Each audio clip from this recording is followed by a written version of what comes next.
Vida Sana.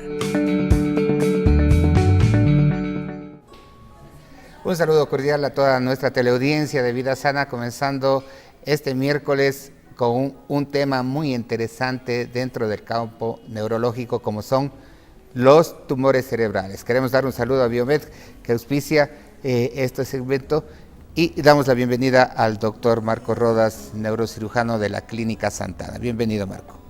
Gracias. Estamos desarrollando y tocando este tema que habíamos conversado previo a la entrevista como un asunto muy interesante. Básicamente, ¿a qué llamamos tumores cerebrales?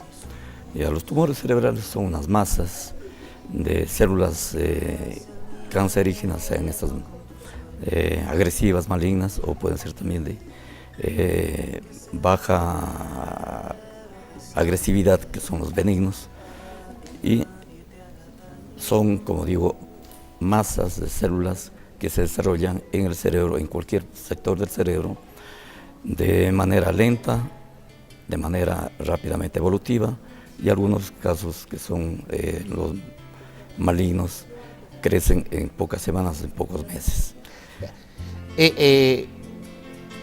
Clasifiquemos un poco los tumores benignos y de los malignos. ¿Cómo podemos detectar tempranamente esto, Marco?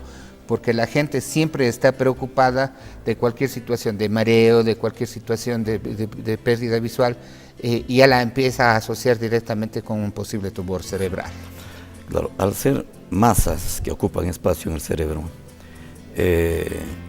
pueden dar síntomas generales, neurológicos generales, que son el dolor de cabeza, que se conoce como cefalea, que puede ser de cualquier localización, la mayoría de las veces producida por aumento de la presión dentro del cerebro, dentro del cráneo, que digo, y también producir, cuando se produce a larga data, o sea, una evolución bastante prolongada, estos dolores de cabeza pueden irse aumentando y pueden acompañarse ya en ciertas ocasiones de náuseas y vómitos cuando la presión dentro del cráneo ha alcanzado su máximo. Es decir, cuando hay un peligro de descompensación, que el cerebro se deslice hacia otro sector más bajo, que en este caso se llama la fosa posterior, y produzca una compresión del tronco. Pero los síntomas premonitorios, como ustedes, son las cefaleas. Las cefaleas generalmente que no tienen horario, que pueden ser a veces nocturnos, y que se repetitivas durante el día. Pueden ser repetitivas, pueden ser continuas, pueden ser tener permanentes. Pueden ser en algunos casos, sí. Generalmente estos dolores de cabeza, estas cefaleas, aumentan cuando la persona hace algún esfuerzo, camina mucho, levanta un peso, mueve la cabeza, estornuda y repercute. Estos son síntomas alarmantes de que puede tener una masa a nivel del cerebro. Otro de los síntomas generales es una epilepsia, las crisis epilépticas. Las convulsiones pueden producirse por la irritación de este tejido extraño en cualquier parte del cerebro, especialmente en ciertas áreas que son más susceptibles de producir las convulsiones, como son el lóbulo temporal, el lóbulo frontal, el lóbulo parietal. Cuando se desarrollan en otros sectores, por ejemplo en la fosa posterior, en la parte más baja, en el cerebro, hay otros síntomas.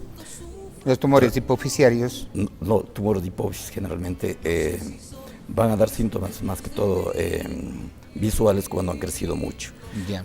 Cuando son pequeños, son microadenomas, pueden a veces solamente ser síntomas endocrinológicos, subclínicos, o sea que no producen ningún otro tipo de alteración que el paciente pueda darse cuenta. Pero como lo digo, por ejemplo, si el tumor está en la fosa posterior, en el cerebelo, puede dar trastornos del equilibrio, mareos. Coordinación y equilibrio. Claro, exactamente. Es decir, los síntomas producidos por un tumor son varios, son múltiples. Pero los de alarma son principalmente la cefalea con náuseas y vómitos. Cuando esta se vuelve constante, y es un asunto inmediato acudir al neurólogo, ¿cierto? Claro, exactamente. Hay signos que nosotros signos de alerta. Esos son que se presenten, por ejemplo, en pacientes que nunca han tenido dolores de cabeza, pacientes adultos. Y de repente las cefaleas son frecuentes. Claro, especialmente en la noche, con el esfuerzo. disminución a veces de la visión, empiezan también a acompañarse de eso, con trastornos de la conducta, de pronto dicen está volviéndose loco el paciente, pero no, son alteraciones que se producen, por ejemplo, una masa que se desarrollase en el lóbulo frontal, que tiene mucho que ver con el comportamiento de la persona. Ya, ahora queríamos tocar un poco más detenidamente el asunto de los tumores cerebrales en niños, Marco. Claro.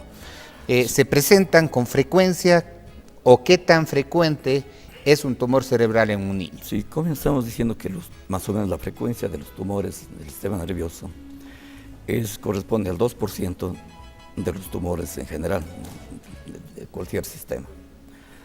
Y de estos, el 40% de los tumores, especialmente los tumores malignos tipo gliomas, están presentes en las personas adultas, Ya. mayores de 40 años, 45 en adelante, de la serie glial que nosotros llamamos gliomas, astrocitomas, oligodendrogliomas, etc. Pero de estos, del 40% que estoy hablando aproximadamente, de estos tumores, un 15 o un 20% corresponden a niños. Es casi la mitad. Adultos, sí. Entonces, estamos hablando de una frecuencia más o menos alta en los niños, un poco menor que la que se presenta en los adultos. Y estos tumores pueden presentarse desde los meses de edad, niños 5, 6 años, hasta menores de 15 años de edad. Ya. Sí. La mayoría también son de la serie glial que llamamos nosotros. Es decir, son tumores dependientes de las células que están envolviendo a ciertas estructuras del sistema nervioso central. Ya. Vámonos ahora rápidamente, por asuntos de tiempo, Marco, al tratamiento, tanto conservador como quirúrgico en estos pacientes. Quiero hacer algo en el niño en cuanto a los síntomas. A la sintomatología infantil. Un niño pequeño de 1 año, 2 años, no va a decir me duele la cabeza, nada de eso, ¿es cierto? Pueden ser simplemente a veces la irritabilidad continua que no calma y trastornos de tipo gastroenterológico. Se empieza con náuseas, vómitos, vomitan, se deshidratan. Los pediatras buscan todas las causas, a veces no lo encuentran y a veces puede ser un tumor que está en la fosa posterior, que es la zona donde más frecuentemente se desarrollan los tumores en los niños. Ya. Eso queremos hacerle. Bueno. Y en cuanto a la localización, nosotros hacemos siempre hay una división en el compartimento del cráneo. Hay como llamamos la tienda del cerebelo que divide en la región supratentorial y una región infratentorial. En la región supratentorial están la masa cerebral, los hemisferios cerebrales, y en la región infratentorial están el cerebelo y el tronco. Los tumores en los niños más frecuentemente, con mayor frecuencia, están localizados en la región infratentorial. Pueden ser cerebelosos, pueden ser el tronco cerebral, pueden ser el cuarto ventrículo, etc. Entonces, por la localización en esta parte, ya de por sí tienen una gravedad. El pronóstico ya no es tan bueno como los tumores que están desarrollados a nivel supratentorial.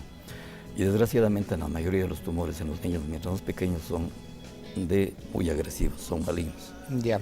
En eso, por ejemplo, el meduloblastoma es un ejemplo. Y los ependimomas, que son menos malignos, pero que están localizados en zonas muy críticas. Entonces hay que ingresar a quirófano. Claro, entonces estos pacientes realmente tienen que ser sometidos a cirugía.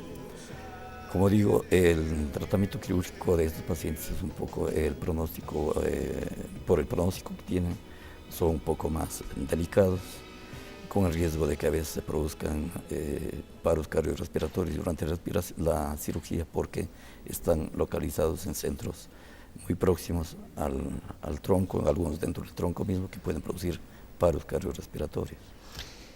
Otra cosa que no podemos irnos sin terminar esta entrevista es qué posibilidades de éxito y de que el niño quede bien después de un tumor cerebral de estas características que terminamos de mencionar. Bueno, ventajosamente en las técnicas actuales de microcirugía, técnicas dirigidas por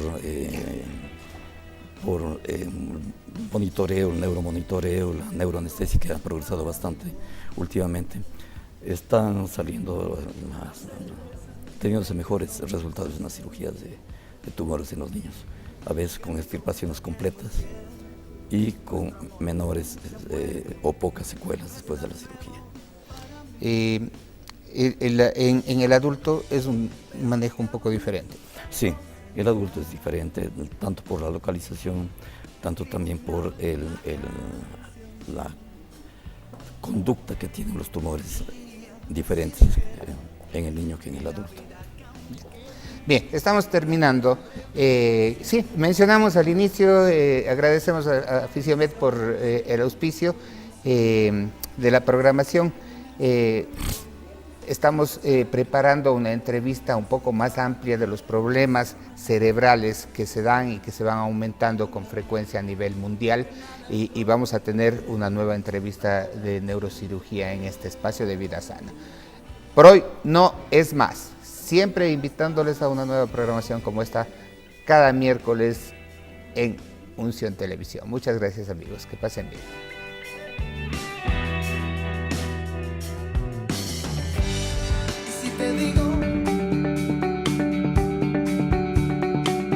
Vida Sana.